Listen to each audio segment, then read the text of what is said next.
Hi, welcome to another episode of Hot Takes. It's early doors on Monday morning. In fact, as I'm recording this, it's 10 past 3. I'm doing it early now because we'll be off shortly. So there'll probably be two videos. I'll probably do this and another video, but they'll come out later. So I'll time them so they come out later.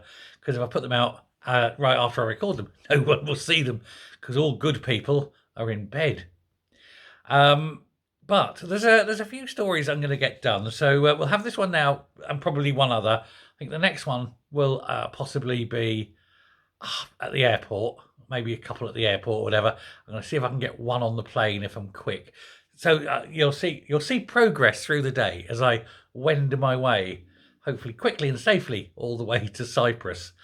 But anyway, without further ado, there is a school of thought that there needs to be a massive change within the SNP through the hierarchy of the actual party, not the membership, but through the actual party from top to bottom.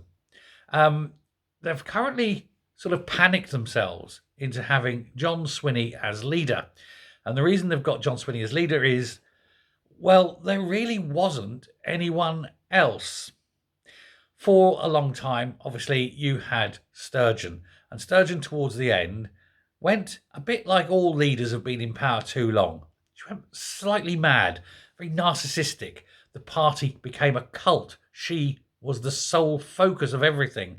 And rather than being the chairman of the board, she sort of anointed herself as Queen of Scotland.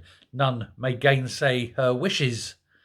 And it all started falling apart and going a bit bonkers. And when she couldn't get away, she stamped her tiny, angry, arrogant feet and demanded that there be court cases and appeals and all this, even though she was wrong from every possible view. Eventually it came to a head, of course, and she was forced to resign at the threat, of course, of the investigation over all sorts of scurrilous goings on and doings with regards to party finances. And anyone who thinks that she wasn't aware of this in advance is probably in need of medication of some form or other. So she went. And then they had action stations, panic stations, and they had to get someone in that was viable. Unfortunately, they chose Humza Yousaf. But Humza Yousaf wasn't imposed through choice. Humza Yousaf was the result of an anything but Kate desire. They did not want Kate Forbes to lead the party. They all saw in Kate Forbes a woman who was capable, intelligent, sane, not the sort of things you want in the SNP. This was a woman, of course, who at the time said they needed to put independence on the back burner. They had to accept it was not going to happen anytime soon. They had to get on with the business of government and running the country and improving lives of the people of Scotland. And so, obviously, an extremist like that couldn't possibly be allowed to lead the party.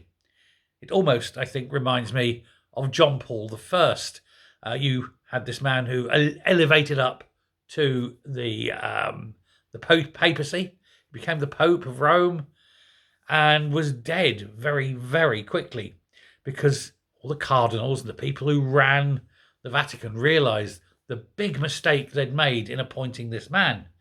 My God, they thought, we've appointed a Christian to lead the Catholic Church. That's the last thing they wanted, because this man wanted to divest the church of all its wealth, to give it to charity. He wanted to sell the golden throne and actually give it to poor people to make their lives slightly more tolerable. Oh my God, we can't have that, they said. He must go.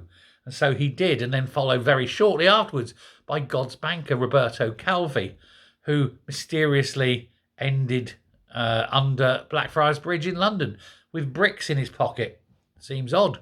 Maybe it was an act of God. Then, of course, after the whole debacle of Humza Yousaf and the get Kate and, make sure no Kate debacle, Humza showed that that's what happens when you rush in and elect an idiot. Elect a very biased man, a very bigoted man, anti-white, hated white people. And again, as now turns out that he may or may not, allegedly, possibly, have given money to a prescribed terrorist organisation by handing money over to Hamas. Maybe indirectly, but undoubtedly it will have gone there. And so he had to go. He had the resignation, but not until after he had completely ruined all his credibility by hanging on to all the losers around him and making some pretty weird choices with regards to personnel in strange places and court cases that he had no backing for. He said, "Oh, I promise we'll publish the legal advice after the case." Well, the case ended. He lost, and he still hasn't published the legal advice. And the reason was, of course, they were told they couldn't possibly win, but they needed to keep the Greens on board at the time, and so they ignored the legal advice and went ahead anyway. Sheer madness, but more than that, expensive madness. And so eventually he was forced out, and they manufactured some difficulty over his chum's Moroccan toss, as it were. So have a little fondle in Morocco, waste £11,000 of taxpayers' money, protect him. Then eventually he had to fall upon somebody's sword, and it turned out it was Michael Matheson's rather fine sword, or very small sword, whichever. And so he went, and then they said, oh my God, who can we put in? I know, Swinney. He was a loser last time. Let's get him back in. And the people were saying, but why Swinney? We know he's useless. Ah, they said, that's the point. We can put him in, then get the rules changed during his leadership. Then we can get someone in that can really do the job. Someone like, I don't know, Stephen Flynn. And so in they bring Swinney, change the rules to allow Flynn to become leader. And it won't be long until Swinney's gone. Swinney, of course, was never meant to be the leader for long. He was, like I say, just the caretaker. But you can't keep changing the captain of a ship when the crew are useless.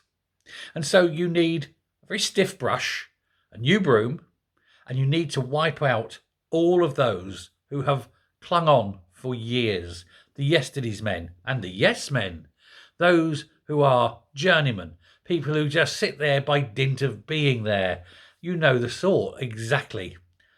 Comrade Keith, for example, Air Miles Angus, certainly old 86 herself. These people are useless. They contribute nothing, and they've got these fixed old school ideas straight out the 70s. The 1870s in some of them, but they don't move with the times, and you need younger people. Every party needs to evolve or die, because that's how it is. It's evolution or extinction. Now, I think it's far too late for the SNP. I think the gene pool has shrunk considerably, and it's all interbreeding now, isn't it? Because you have to look at who's married to who used to be married to someone who's shagging someone else's wife. It's all there. And it's this dead little gene pool spiralling towards, I don't know, certain death, shall we say. Certainly genetic instabilities. And nobody wants to replace them. They're losing membership left, right and centre. Young people, especially, don't want to be associated with these old dinosaurs stuck in their way. And so they will go. And that will be it. And nobody will mourn them. So it's their choice. They either have to resign en masse or watch as the party dissolves. My money is that they won't resign. They like their freebies. They like their power. They like their very, very well-padded expense accounts. It's up to the good people of Scotland in 2026 to ensure that some of them don't have the option to resign, but are booted out and left to fend for themselves in a very cold world. Thanks very much. It's a long one for the first one, so I hope you've enjoyed it. Definitely hit the like, and if you yet to subscribe, please do so and follow my journey to Cyprus. Thanks a lot. Bye.